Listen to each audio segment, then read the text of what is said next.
Nangyari dun sa ano. So, meron nagpapacheck ng kotse. Kakabili lang nila ng Ford Fiesta, no? Ngayon lang daw. Ngayong araw. Magkano nyo nabili? Parang 250 lang. 250K! 280 lang, 270 lang sa atin, anak ng pateng! Trend pa. Trend. So, pumunta yung may-ari dito para lang to make sure na Okay yung yun. okay yung kotse. Ano nang nangyari doon sa scan nyo? Oo naman yung scan. Oh, okay ba? Parang yung, alam mo yung dati may overheat, yung engine, yung oil pressure, gano'n. Naka-oil pressure, so nag-overheat na Tapos dati. pero bago na yung radiator eh, so baka okay na nga.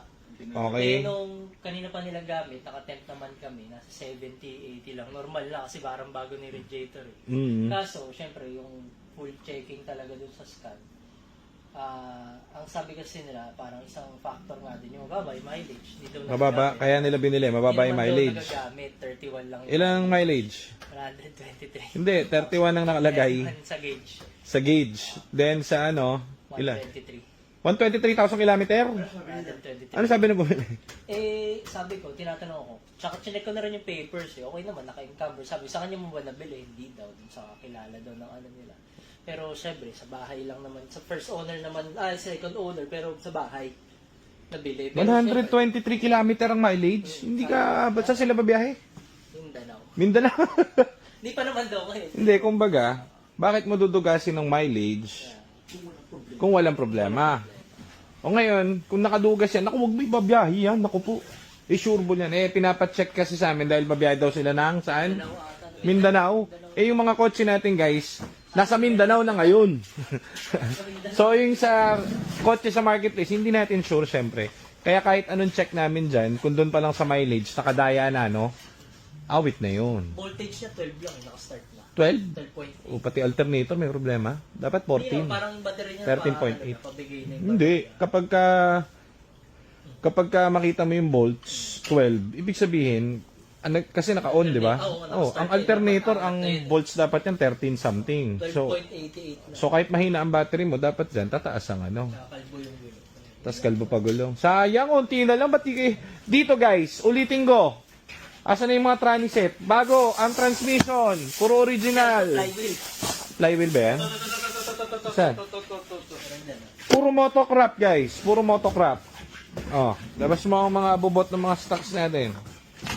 Meron pa yung atang clutch isa eh. Ay, shift point ba yan? Dati guys, sobrang dami namin shift parts sa clutch. Kinabit na namin sa mga kotse namin. Original. Ayan, puro original. Kung magkano yan sa market, alam nyo naman, mga 70K yan, bundle. O, buksan mo.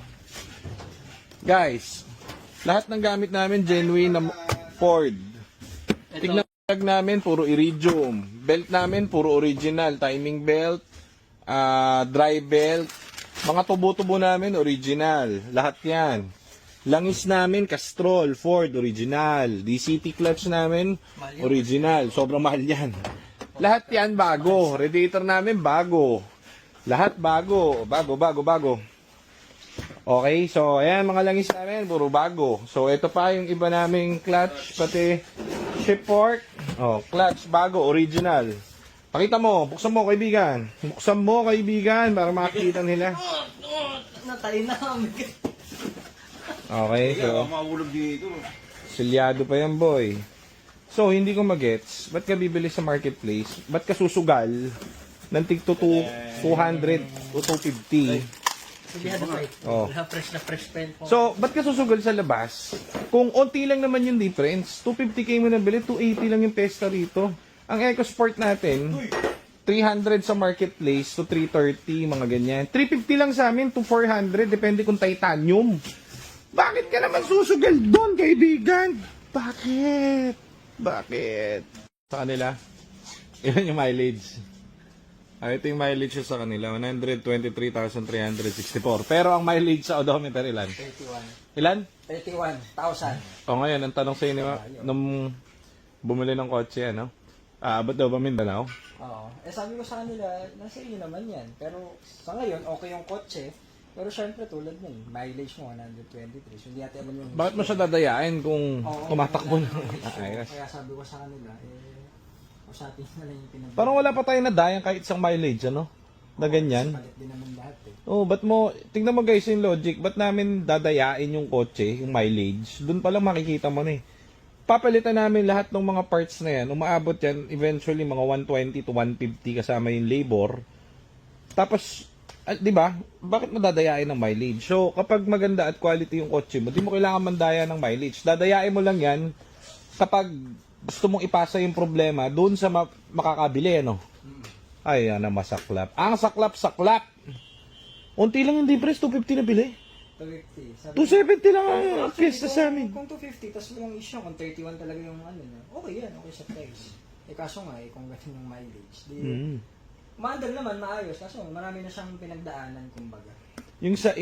Meron tayong nakuha dati, 120k yung mileage, EcoSport. Meron din. Hanggang ngayon, isang taon na gamit-gamit niya. Bakit? Bago lahat po dun eh.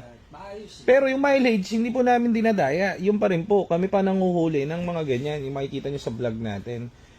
So, ano, ngayon, problema, yung nabila niya, tinatawagan niya, kung, tinawagan niya? Actually, sabi sa kanila, may parang 2 days warranty daw. Sabi, okay, may 2 days warranty. So, nasa inyo kung, siyempre, kotse niyo pa rin naman yan, chinek naman natin. Oo. Sabi ata nung pinagbilan nila, i-check daw baka may miles or kilometers yung tinignan. At pinakita ko kasi pwedeng ipalit yun eh. So kahit i-press mo yung miles, malayo pa rin. 70 plus. Mukhang ibabalik nila. Malalaman natin.